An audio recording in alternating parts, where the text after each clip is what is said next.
U.S. and its allies to trip into more blunders, and that means creating nonstop, perpetual war in the Middle East.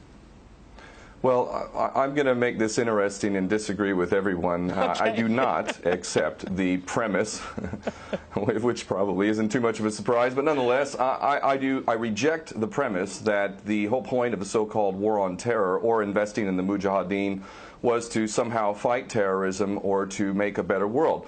I would argue that if you really want to know what's happening with Middle Eastern policy, then you must read Oded Yanan's A Strategy for Israel in the 1980s. Now, in that document, which is pretty much being played out to a T right now and has been for many years, there were serious objectives for Israel. And Israel's main objectives were to expand and grow in line with the Greater Israel Project. And in order for it to do that, there would need to be an excuse to justify the expansion of Israel, and in order to do that, we would have to sow the seeds of sectarian hatred and violence in the region. The #1 target of this plan was Iraq. We've achieved that. That's not a failure. That's actually a success. Iraq is a failed state largely. It is an absolute basket case. Sectarian hatred is absolutely insane. We see the beheadings and all of this madness, and we think it's a disaster. No, it's not at all. In fact, it's all part of the plan to break up Iraq into 3 different states. When we look at Syria, we also find that the goal is once again the same thing: sow the seeds of sectarian hatred and basically turn that nation into a basket case. This is happening according to plan as well. Now, ISIS, funny enough, could stand for the Israeli Secret Intelligence Service. Many people are seeing the very big benefits to the state of Israel, the so-called Jewish state of Israel, by the breakup and the balkanization of the surrounding states. So actually, if you believe what's being told to you, and I just don't know why anyone would believe anything that comes out of the mouth of virtually any Western leader, whether it be Obama or Bush or any of the rest of them, all of these people are nothing but patent liars, and everything they say is pretty much the opposite of the truth. So I don't accept virtually anything they say. Okay, good. Violence. Barack Obama did not bite at the opportunity to get involved in Syria a year ago. In fact, at the time when he was ready to start bombing Assad just about 13 months ago, and he backed off as soon as the first excuse came to mind. We've been supporting ISIS in Jordan, in Turkey, through our proxies in Saudi Arabia and Qatar. There is absolute continuity between the policies of Iraq and breaking it up and breaking up Syria as well. It is beyond naive to suggest that the U.S. doesn't have its fingerprints all over ISIS. In fact, tell me this: why has ISIS never once, or al-Nusra Front or al-Qaeda, not once have they attacked Israel? In fact, ISIS militants are getting medical attention in the Golan Heights and in Israel itself. What does that tell you? There is absolute continuity, but the actual policy, just like the Project for a New American Century laid out very clearly, that a, quote, new Pearl Harbor would be necessary to achieve this goal of full spectrum dominance. You could never tell the American people, or the world for that matter, we're going to fight wars of aggression where we're going to have to invade and occupy, we're going to have to spend hundreds of billions, if not trillions of dollars to achieve the goal of full spectrum dominance, which is to control, absolute control over air, land, sea, and space and cyberspace. The American people never would have bought it, so you can't tell them that. You have to tell them a bunch of lies. And we see this over and over again. What you have to do, Ken, if I can go... It would absolutely no question that there must always be a boogeyman. In fact, you're sitting in Russia now. For 50 years plus, we were fighting this Cold War that really was an absolute charade to begin with. There never really was a threat of a Soviet invasion. And for decades, we spent insane amounts of money developing nuclear weapons to the point of really completely, totally collective insanity. And here we sit today in a world that threatens a third world war with a policy that is clearly intended to totally destroy Syria. Let's see what happens.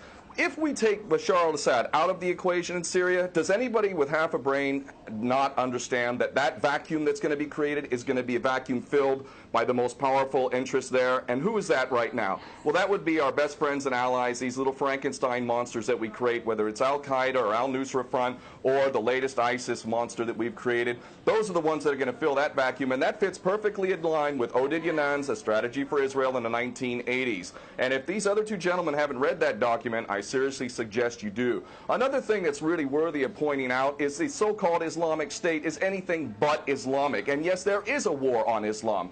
Islam is very understood by many Muslims around the world to be absolutely 100% forbidden for you to forcibly convert somebody to Islam or kill them.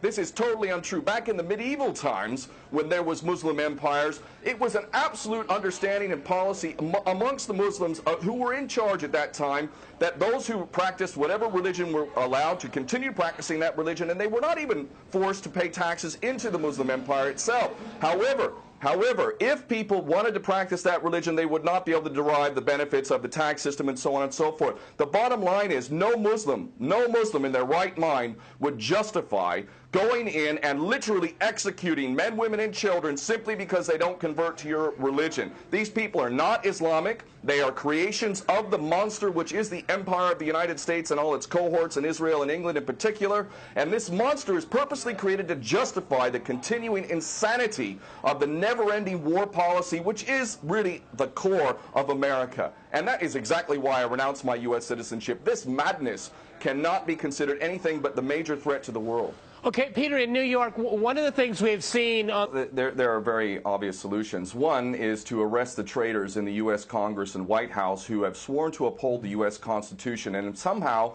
the American people have sat by while the President has afforded himself the power to execute anyone, anywhere, anytime, for any American citizen to be detained without any due process of law, no representation, incognito, and theoretically, he could be condemned to death by a military tribunal in secret and executed. All of this operating under supposedly the United States Constitution. So all of these traitors need to be arrested, first and foremost. When Netanyahu came to the Congress a couple of years back, he received 29 standing ovations by these cowardly chicken hawk traitors. So the American patriots need to stand up and grab a pair and ultimately have some integrity and get rid of these traitors. Secondly, cut off all funding to Israel. Israel is a pariah state, a criminal state. It is committing active policies of genocide by the legal definition of the word according to Black's Law Dictionary. That country needs to be cut off right now. All of their attention needs to turn inward. Stop your little empire endeavors and full spectrum dominance and all of this sort of madness. Start taking care of your infrastructure back home. Start taking care of the American citizens who have worked their whole lives and now find themselves wondering how they're going to keep a roof over their head. All of that is very obvious and very sensible. Or America can continue to decline into an absolute total pariah state, hated and resented around the world, and maybe bring the whole world into World War III. I would prefer that we do the former instead of the latter, but ultimately we need some serious change in government, and that means getting rid of these traitors. Okay, Majid